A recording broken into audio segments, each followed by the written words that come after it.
Friends, welcome back to my YouTube channel ಸಿಹಿ ನೆನಪು Kannada vlogs. ಎಲ್ಲರೂ ಹೇಗಿದ್ದೀರಾ? ಎಲ್ಲರೂ ತುಂಬ ಚೆನ್ನಾಗಿದ್ದೀರಾ ಅಂತ ಭಾವಿಸ್ತೀನಿ. ನಾನು ಕೂಡ ಚೆನ್ನಾಗಿದ್ದೀನಿ. ಫ್ರೆಂಡ್ಸ್, ನಾನಿವತ್ತು ಹೇರ್ ಕಟ್ ಮಾಡಿಸೋಣ ಅಂತ ಪಾರ್ಲರ್ಗೆ ಬಂದಿದ್ದೀನಿ. ಬಿಕಾಸ್ ನನ್ನ ತಲೆ ಕೂದಲು ಸಖತ್ ಡ್ಯಾಮೇಜ್ ಆಗಿತ್ತು ಮತ್ತು ತುಂಬ ಡ್ರೈ ಆಗಿತ್ತು. ನಾನು ಮನೇಲೇ ಹೇರ್ ಕಟ್ ಮಾಡ್ಕೊತಾ ಇದ್ದೆ. ಆಫ್ಟರ್ ಬೇಬಿ ಅಂತೂ ನಾನು ಹೇರ್ ಕಟ್ ಮಾಡಿಸಿಲ್ಲ. ಒಂದು ಧೈರ್ಯ ಮಾಡಿ ಹೇರ್ ಕಟ್ ಮಾಡಿಸ್ಲೇಬೇಕು ಅಂತ ಇವತ್ತು ಪಾರ್ಲರ್ಗೆ ಬಂದಿದ್ದೀನಿ. ಹೆಂಗೆ ಮಾಡಿಸ್ಲಾ ಪಪ್ಪ? ಮಾಡಿಸ್ಲಾ? ಮೊದಲು ಏರ್ ವಾಶ್ ಮಾಡಿದ್ರು, ಆಮೇಲೆ ಏರ್ ಮಾಸ್ಕ್ ಹಾಕಿದ್ರು. ನಾನು ಹೇರ್ ಕಂಡೀಷ್ನರ್ ಯೂಸ್ ಮಾಡ್ತೀನಿ ಮನೇಲಿ. ಯಾವುದೇ ರೀತಿ ಮಾಸ್ಕ್ ಇವತ್ತರೆಗೂ ಯೂಸ್ ಮಾಡಿಲ್ಲ. ಮನೇಲಿ ಹೋಮ್ ರೆಮಿಡಿ ನಾನು ಮಾಡೋದು ಮೆಂತ್ಯ ಮತ್ತು ಮೊಸರು ಈ ರೀತಿ. ಅವರಂತ ಅಂದರು, ನೀವು ಕಂಡೀಷ್ನರ್ ಯೂಸ್ ಮಾಡಿಲ್ಲ ಅಂದ್ರೂ ಹೇರ್ ಮಾಸ್ಕ್ನ ಯೂಸ್ ಮಾಡಿ, ಬಿಕಾಸ್ ಹೇರ್ ಡ್ಯಾಮೇಜ್ ಆಗೋದು ತಪ್ಪಿಸುತ್ತೆ ಮತ್ತು ಹೇರ್ ತುಂಬ ಸ್ಮೂತ್ ಆಗುತ್ತೆ ಅಂತ. ಹೌದು, ನನ್ನ ತಲೆ ಕೂದಲು ಬುಡದಿಂದ ಕೀಳೋದಕ್ಕಿಂತ ಮಧ್ಯೆ ಮಧ್ಯೆ ಕಟ್ ಆಗ್ತಾ ಇತ್ತು. ಹಾಗಾಗಿ 4 ಇಯರ್ಸ್ ಆಗಿತ್ತು ನಾನು ಪಾರ್ಲರ್ಗೆ ಬಂದ್ಬಿಟ್ಟು ಹೇರ್ ಕಟ್ ಮಾಡಿಸಿ ಮನೇಲೇ ನಾನು ಹೇರ್ ಕಟ್ ಮಾಡಿಸ್ತಾ ಇದ್ದೆ. ಒಂದು ಧೈರ್ಯ ಮಾಡಿ ಫೈನಲ್ ಆಗಿ ಹೇರ್ ಕಟ್ ಮಾಡಿಸ್ತಾ ಇದ್ದೀನಿ. ನನಗೆ ಹೇರ್ ಕಟ್ ಮಾಡಿದ್ದು ಈ ಸರ್ ತುಂಬ ಫ್ರೆಂಡ್ಲಿ ಆಗಿ ಮಾತಾಡ್ಕೊಂಡು ಹೇರ್ ಕಟ್ ಮಾಡ್ತಾ ಇದ್ರು. ಅವ್ರು ಹೇರ್ ಕಟ್ ಮಾಡೋಕ್ಕೆ ಶುರು ಮಾಡಾದ್ಮೇಲೆ ಮಾತಾಡೋಕ್ಕೆ ಶುರು ಮಾಡಿದ್ರು. ನೀವು ಯೂಟ್ಯೂಬ್ ಚಾನಲ್ ಇದೆಯಾ? ನೀವು ಫಸ್ಟೇ ಹೇಳಿದರೆ ನಾನು ಬಿಫೋರ್ದು ಒಂದು ಪಿಕ್ಕು ಮತ್ತೆ ಇಲ್ಲಾಂದ್ರೆ ವೀಡಿಯೋ ಮಾಡ್ತಾ ಇದ್ದೆ ತಾನೇ, ಆಫ್ಟರ್ ಆಮೇಲೆ ತೋರಿಸ್ಬೋದಿತ್ತು ಹೇರ್ ಕಟ್ನ ಯಾವ ರೀತಿ ಮಾಡಿದ್ವಿ ಅಂತ ಅಂದರು. ಸೊ ಹಂಗಾಗಿ ಆ ಒಂದು ಬಿಫೋರ್ ವೀಡಿಯೋ ಮಾಡೋಕ್ಕಾಗಿಲ್ಲ. ಲಾಂಗ್ ಹೇರ್ ಅಂದರೆ ತುಂಬ ಇಷ್ಟ. ಓವರ್ ಲೆಂತ್ ಎಲ್ಲಿ ಕಟ್ ಮಾಡಿಬಿಡ್ತಾರೋ ಅಂತ ಭಯ ಆಗ್ತಿತ್ತು. ಬಟ್ ಅವ್ರು ಕಟ್ ಮಾಡೋ ಶೈಲಿನೇ ಗೊತ್ತಾಗ್ತಿತ್ತು, ಡ್ಯಾಮೇಜ್ ಮಾತ್ರ ಕಟ್ ಮಾಡ್ತಾ ಇದ್ದಾರೆ ಅಂತ. Actually for females, no, it is easy. Oh, no. Nah, yes. Ayyo. But she's doing that. You know how many subscribers she has? More than 30.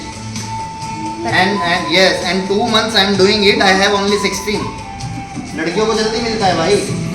But हमें जो भी मिलेगा वो जेन्युइन मिलेगा, वो हमेशा रहेगा. फिर हमारा जो कंटेंट है, हमारा सब्सक्राइबर जेन्युइन नहीं है.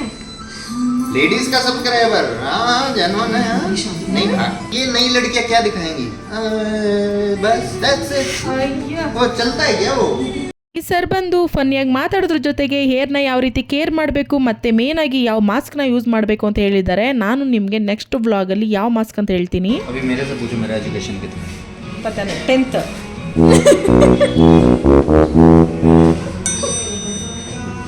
इंग्लैंड से MBA किया है मैंने. पूरी जिंदगी होगी ये मुझे पढ़ते पढ़ते.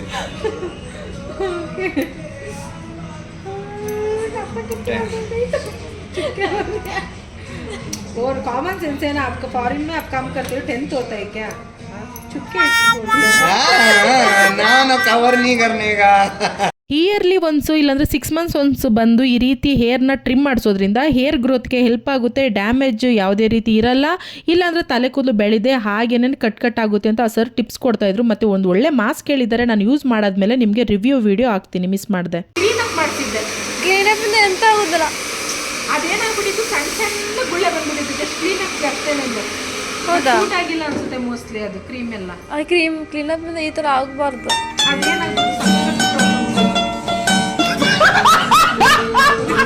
हो गया. ತಲೆ ಕೂದಲು ಇಷ್ಟೊಂದು ಡ್ಯಾಮೇಜ್ ಆಗೋಕ್ಕೆ ನಾನೇ ಕಾರಣ. ಆಫೀಸ್ಗೆ ಹೋಗಬೇಕಾದ್ರೆ ಸಖತ್ತಾಗಿ ಹೇರ್ ಕೇರ್ ಮಾಡ್ತಾ ಇದ್ದೆ. ಅಲ್ಲಿ ನನಗೆ ಹೇರ್ ಸ್ಟೈಲ್ ಮಾಡೋಕ್ಕೆ ಯಾವುದೇ ರೀತಿ ಅವಕಾಶ ಇರ್ತಿರಲಿಲ್ಲ. ಬಿಕಾಸ್ ನಾನು ಡಿಪಾರ್ಟ್ಮೆಂಟಲ್ಲಿ ವರ್ಕ್ ಮಾಡೋದ್ರಿಂದ ಹೇರ್ ಬನ್ ಹಾಕೊತಾ ಇದ್ದೆ. ಆದ್ರೂ ಹೇರ್ ಕೇರ್ ಮಾಡ್ತಾ ಇದ್ದೆ. ಈಗ ವರ್ಕಿಂಗ್ ಫ್ರಮ್ ಹೋಮ್ ಆಗಿರೋದ್ರಿಂದ ತಲೆ ಕೂದಲುಗೆಲ್ಲ ನನಗೆ ನಾನೇ ಸಮಯ ಕೊಟ್ಕೊಳಕ್ಕಾಗ್ತಾ ಇಲ್ಲ. ನನ್ನ ಬಗ್ಗೆ ನಾನೇ ಕೇರ್ ಮಾಡ್ಕೊಳಕ್ಕಾಗ್ತಾ ಇಲ್ಲ. ಎಲ್ಲನೂ ಒಂದೇ ಸಮ ತೂಗಿಸ್ಬೇಕಲ್ವಾ, ಪಾಪು ಮನೆ ಕೆಲಸ ಅಂತ. ಸರಿ ಹೇಳ್ತಿದ್ರು, ನಿಮ್ಮದು ಕರ್ಲಿ ಹೇರ್ ಥರ ಹೇರ್ ಗ್ರೋತ್ ಚೆನ್ನಾಗಿದೆ, ಅದ್ರ ಬಗ್ಗೆ ಲೈಟಾಗಿ ನೀವು ಕೇರ್ ಮಾಡಿದ್ರೆ ಚೆನ್ನಾಗಿ ಹೇರ್ ಗ್ರೋತ್ ಆಗುತ್ತೆ ಅಂತ ಹೇಳ್ತಾ ಇದ್ರು. ಫ್ರೆಂಡ್ಸ್, ಯಾರೆಲ್ಲ ಮೊದಲೇದಾಗಿ ನನ್ನ ವಿಡಿಯೋನ ನೋಡ್ತಾ ಇದ್ದೀರಾ, ನನ್ನ ಚಾನಲ್ನ ಸಬ್ಸ್ಕ್ರೈಬ್ ಮಾಡ್ಕೊಂಡು ಬೆಲ್ ಐಕನ್ನ ಕ್ಲಿಕ್ ಮಾಡಿ. ಬೆಲ್ ಐಕನ್ನ ಕ್ಲಿಕ್ ಮಾಡೋದ್ರಿಂದ ನಿಮಗೆ ಗೊತ್ತು ನಾನು ಹಾಕೋ ಪ್ರತಿ ಒಂದು ವಿಡಿಯೋ ನೋಟಿಫಿಕೇಶನ್ ಮೊದಲೇದಾಗಿ ನಿಮಗೆ ಬರುತ್ತೆ.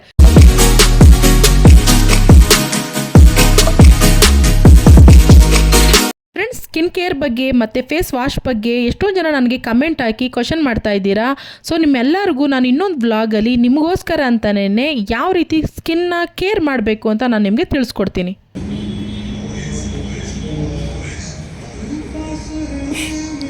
ಉದ್ದಾಗ್ಲಿ ಅಂತ ಎಳಿತಾವ್ರೆ ನೋಡಿ ಫ್ರೆಂಡ್ಸ್, ಉದ್ದಾಗ್ಲಿ ಅಂತ ಎಳಿತಾವ್ರೆ.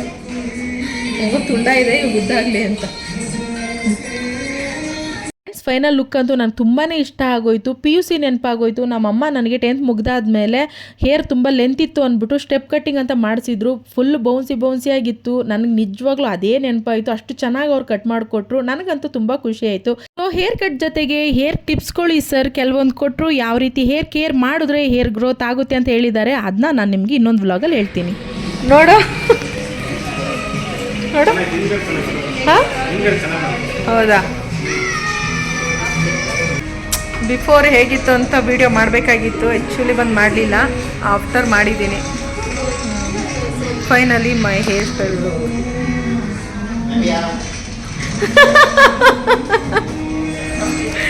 ಕನ್ನಡ ಮೇ ಬಾತ್ ಕರ್ತಾ ಹೂಂ, ಓಕೆ. ಚಲೋ. ನನ್ನ ಹೇರ್ ಸ್ಟೈಲ್ನ ಫೈನಲ್ ಆಗಿ ಮಾಡಿಕೊಟ್ಟಿದ್ದು ಹೇರ್ ಸ್ಟೈಲ್ ಇವರೇನೆ. ನಿಮ್ಮ ಹೆಸರು ಆಪ್ಕನಾ? ಸಾಹಿಲ್. ಸಾಹಿಲ್. ಸೊ ಹೇಗಿದೆ ಅಂತ ನನಗೆ ಕಮೆಂಟ್ ಮಾಡಿ ತಿಳಿಸಿ. Thank you. Thank you. Nice, thank you. My pleasure ma'am. So ನನ್ನ ಫೈನಲ್ ಲುಕ್ ಹಿಂಗೆ ಮಾಡಿಸ್ಕೊಂಡ್ಬಿಟ್ಟೆ. ಏನಂತ ಗೊತ್ತಿಲ್ಲ, ಏನು ಧೈರ್ಯ ಮಾಡಿದೆ ಅಂತ ಗೊತ್ತಿಲ್ಲ. ನನ್ನ ಹೇರ್ ತುಂಬ ಡ್ರೈ ಆಗಿದೆ. ಸ್ವಲ್ಪ ಅದಕ್ಕೊಂದು ಸ್ವಲ್ಪ ಜೀವ ಕೊಡಿ, ಒಂದು ಸ್ವಲ್ಪ ಗಮನ ಕೊಡಿ ಅದ್ರ ಕಡೆ ಅಂತ.